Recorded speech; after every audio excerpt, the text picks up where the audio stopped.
कैसे हो आप सब? उम्मीद करते हैं आप सब अच्छे होंगे। तो आज आप लोगों को रजनी की कहानी सुनाता हूँ। मालिक ने की खूबसूरत नौकरानी के साथ जबरदस्ती, जिसको आप अभी तक नहीं सुने होंगे। मुझे उम्मीद है कि आप इस कहानी से कुछ जरूर सकारात्मक चीज सीखेंगे। और आपको हमारे द्वारा सुनाई गई कहानी अच्छी लगी हो तो कृपया आप नीचे दी गई लाल वाली घंटी को दबाकर जरूर सब्सक्राइब करें। रजनी बेहद ही गरीब माँ बाप की खूबसूरत लड़की थी।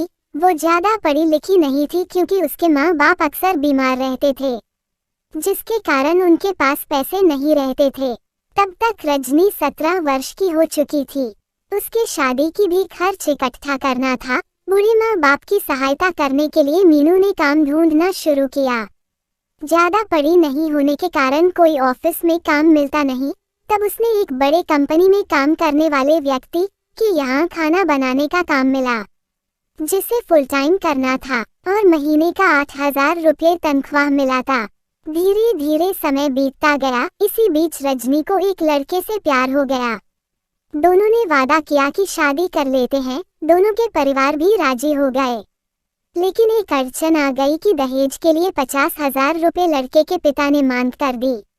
रजनी के पिता बेहद गरीब होने के कारण वो इतना पैसा नहीं दे सकते थे, लेकिन लड़के को शादी रजनी से ही करनी थी।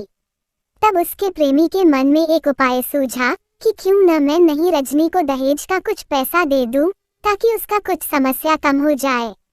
इसके बाद भी मीनू को और पैसों की जरूरत थी, जिसके चलते उसका दिमाग काम में नहीं लगता था। एक दिन मालिक की पत्नी ने रजनी से पूछा कि इतना उदास क्यों हो। रजनी ने सारी बातें बता दी। तो उसने भी एक उपाय रजनी को बताए कि तुम अपने प्रेमी को अपना फोटो भेजो और उसे अपने प्रति आकर्षित करके बोलो कि दहेज के सारे पैसे आप ही दे दो। रजनी ने ऐसा ही किया। उसका पति अब रोज फोटो मंगाता।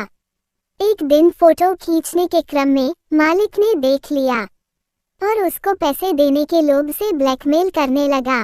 और एक दिन जब मालिक की पत्नी घर पर नहीं थी, तो रजनी के साथ मालिक ने जबरदस्ती तो किया ही, उसके बाद उस पर ही अपने पत्नी के सामने आरोप लगा दिया कि इसने ही मेरे ऊपर कई दिनों से डोरे डाल रही थी और जब मैं नहीं पिघला तो मेरे ऊपर इल्जाम लगा रही है।